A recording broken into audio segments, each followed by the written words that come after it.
السلام علیکم ناظرین، آپ نے بہت لوگوں سے سنا ہوگا، خاص طور پہ یورپ میں یہ موضوع ڈسکس کیا جاتا ہے بہت زیادہ، کہ ہمیں یہ سوچنا ہے، اس کی تلاش کرنی ہے کہ ہماری زندگی کا مقصد کیا ہے، ہمیں اس دنیا میں بھیجا کیوں گیا ہے۔ اور ہر آدمی کو کسی خاص پرپس کے لیے بھیجا جاتا ہے، اور بہت سارے لوگ ہیں جو اس کو معلوم کیے بغیر، غور و فکر کیے بغیر ایک ایسے ہی زندگی گزار کے چلے جاتے ہیں، اور وہ اپنی زندگی کے پرپس کو فائنڈ آؤٹ نہیں کرتے کہ میں نے کرنا کیا ہے۔ تو ایسا نہیں ہونا چاہیے، یہ باتیں وہ ڈسکس کرتے ہیں۔ ان کی دیکھا دیکھی ہمارے ہاں بھی، کیونکہ دین سے واقفیت بہت کم ہے آج کل، تو کچھ لوگ یہ ٹاپک چلاتے ہیں کہ زندگی کا پرپس کیا ہے، میری زندگی کا مقصد کیا ہے۔ میں آج آپ کو ایک ایسی بات کہنے لگا ہوں کہ جس کے بعد آپ کا یہ موضوع ختم ہی ہو جاتا ہے کہ آپ کو یہاں بھیجنے کا مقصد آپ نے سوچنا ہے، آپ نے سمجھنا ہے یا نہیں سمجھنا ہے۔ دیکھیں، زندگی ہماری جو ہے ایک روٹین لائف ہے، ایک سیٹ پیٹرن ہے جس کے مطابق پوری دنیا کے لوگ زندگی گزار رہے ہیں۔ اس میں الگ الگ پرپس کی پہلی بات ہے کہ کوئی صورت ہی نہیں بنتی ہے کہ کوئی بندہ الگ پرپس کے لیے آیا ہو۔ ایک بچپن ہے، پھر جوانی ہے، پھر ایجوکیشن یا جو بھی سلسلہ ہے، پھر اس کے بعد شادی ہے۔ یہ تین ابتدائی سٹیجز ہیں زندگی کی، اور یہ جو زندگی کی سٹیجز ہیں، ان میں اصل مرحلہ کیا ہے کہ بچہ بڑا ہو، بالغ ہو، کچھ کرنے کے قابل ہو،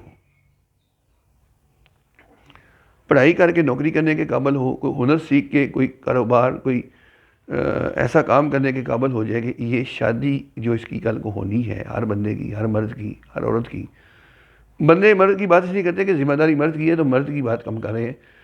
تو یہ اس شادی کو نبھا سکے، چلا سکے، اپنی فیملی کو پال سکے اچھے طریقے کے ساتھ، اور یہ جب وہ اس قابل ہو جاتا ہے تو اس کی شادی ہو جاتی ہے۔ جب اس کی شادی ہو جاتی ہے تو اب اس کی عملی زندگی شروع ہو جاتی ہے۔ اب اس نے کیا کرنا ہے؟ وہی کرنا ہے جو اس کے والدین نے کیا۔ اب 2 4 5 بچے اس کے بھی ہوں گے، اسی طرح ان کو یہ بچپن میں پالے گا، اسی طرح ان کو یہ پڑھائے گا، لکھائے گا، کوئی ان کو نوکری کے لیے ان کی پلاننگ کرے گا، کوئی ہنر سکھائے گا جس سے وہ اپنا روزی کما سکے، کوئی مزدوری ہے تو مزدوری کرنا سکھائے گا جس سے روٹی کما سکے، اور پھر وہ بھی اس میں داخل ہو جائیں گے، اور پھر اگلی زندگی وہ اسی طرح اپنے بچوں کو پالتے رہیں گے، اور اپنی ذمہ داریاں جیسے اس کے والدین نے پوری کی وہ بھی کرتے رہیں گے۔ تو یہ ایک سیٹ پیٹرن ہے پوری دنیا کا۔ یہ پاکستان میں نہیں، انڈیا میں نہیں، انگلینڈ میں نہیں، امریکہ میں نہیں، پوری دنیا میں یہی زندگی ہے۔ تو اب ہر کسی نے روزی کمانی ہے، اور ہر کسی نے اپنی فیملی پالنی ہے، اور اس کے اندر اس کے زندگی کا جو بڑا حصہ ہے 40 45 50 60 سال کا اس میں صرف ہونا ہے۔ اس سے پہلے تو اسے پہلے بڑا ہونا ہے، اور پھر کچھ ہنر، کچھ پڑھائی لکھائی کر کے اس قابل ہونا ہے کہ وہ اپنی اس زندگی کو نبھا سکے۔ تو اس لیے الگ سے کچھ سوچنے کی بات ہے ہی نہیں ہے۔ ہاں، روزگار کے لیے طریقے سوچ سکتے ہیں، میں کسی طریقے سے روزی کمانا چاہتا ہوں، آپ کسی اور طریقے سے کمانا چاہتے ہیں، میں کسی اور لائن میں پڑھتا ہوں۔ یہ سلیکشن آف پروفیشن جو ہے یہ ہم نے کرنی ہوتی ہے۔ Selection of profession for earning or income, کہ نوکری کے ذریعے روزی کمانی ہے، ریل لگا کے کمانی ہے، ہوٹل کھول کے کمانی ہے، جنرل سٹور بنانا ہے، یا کس طریقے سے میں اپنی روزی کماؤں۔ یہ سلیکشن آف پروفیشن ہر آدمی کو کرنی ہے۔ بعض اوقات ایک شعبے میں آدمی نہیں چلتا، دوسرے شعبے کو چینج بھی کرتا ہے۔ یہ ایک چیز ہے جو ہم کرتے ہیں، اور یہ ہمیں کرنی پڑتی ہے، اور یہی کرنی ہے۔ پرپس ارننگ ہے، وہ نہیں بدل سکتا،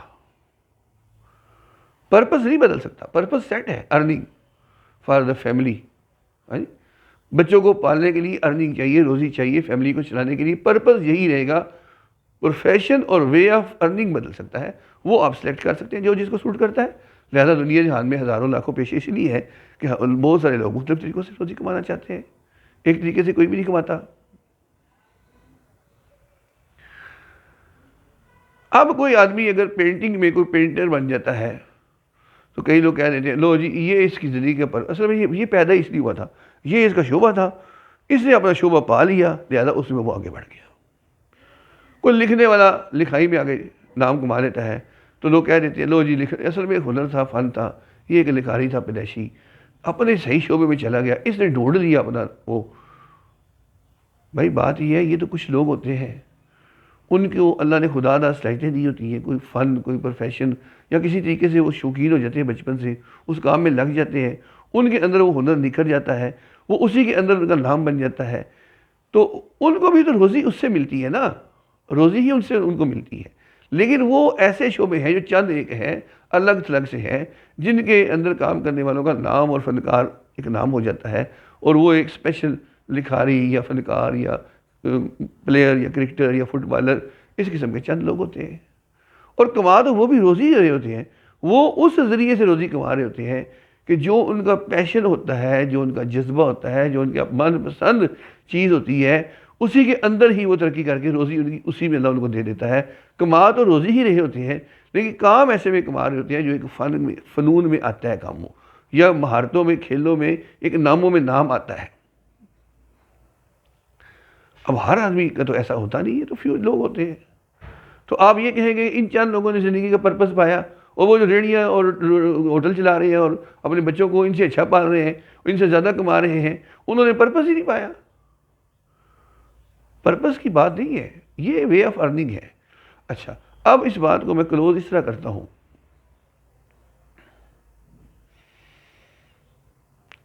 میں اس دنیا میں بھیجا گیا ہوں یا آیا ہوں؟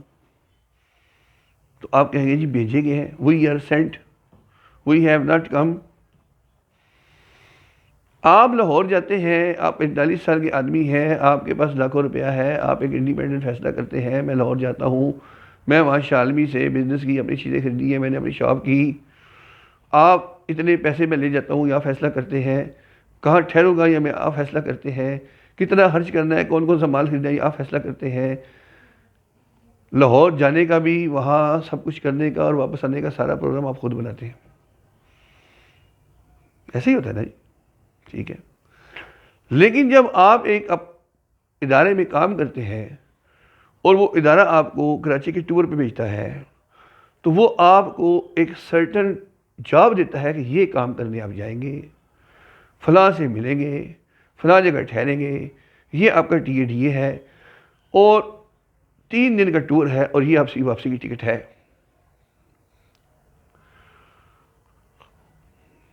تو آپ جا نہیں رہے خود، آپ بھیجے جا رہے ہیں، you are being sent, you are not going to Karachi yourself, you are being sent by your institute جو بھی ہے، اور they are designing your visit, آپ اپنی وزٹ کو ڈیزائن بھی نہیں کر رہے، واپسی بھی وہ متعین کر رہے ہیں کہ واپسی آپ نے اتنے دن کے بعد فلاں فلائٹ سے آنا ہے، اور یہ جانے کا ٹکٹ ہے، یہ آنے کا ٹکٹ ہے۔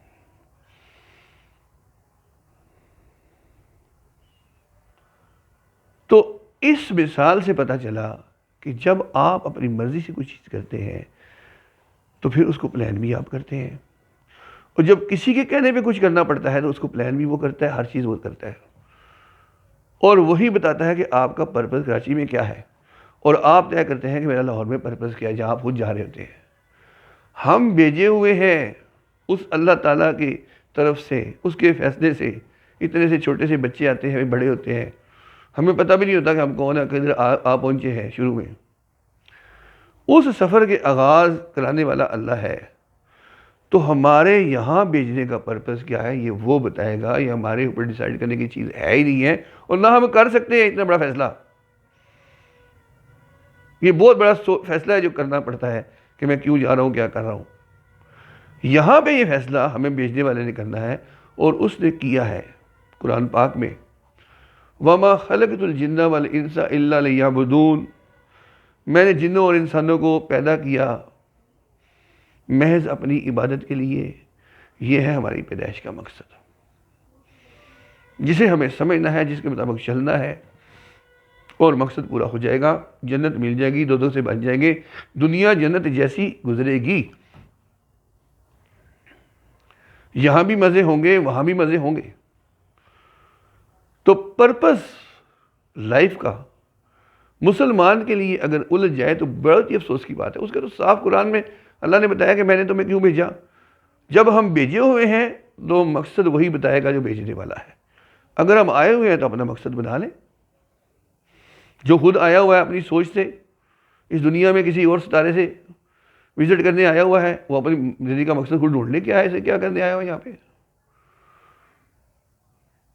ہمیں تو اللہ نے بتا دیا ہے کہ میں نے تمہیں جنوں اور انسانوں دونوں کو محض صرف only for the purpose of my worship, اپنی عبادت کے لیے پیدا کیا ہے.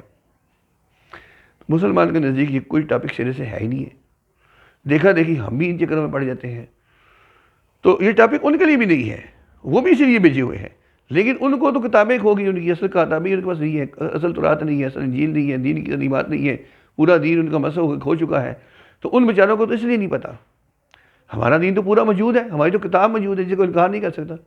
جس دن سے قرآن پاک نازل ہوا ہے اس دن سے آج تک اسی طرح محفوظ ہے. کوئی بندہ دنیا میں اس کا انکار نہیں کر سکتا. پرانے سے پرانے نسخے موجود ہے, ثابت ہوتا ہے ہر وقت قرآن یہی تھا, آج تک اس کو چینج نہیں کیا جا سکا. وجہ یہ کہ اللہ نے قرآن میں فرمایا کہ ہم ہی اسے اتارنے والے ہیں, ہم ہی اس کی حفاظت کرنے والے ہیں. کیونکہ یہ زندگی کا ایسا ضابطہ یاد ہے کہ قیامت تک چلنا ہے. قیامت تک لوگ آئیں گے, ضابطہ یاد چلا گیا تو کوئی کہے گا بھی ضابطہ یاد تو ہے ملا نہیں, ہمیں کیسے عمل کریں.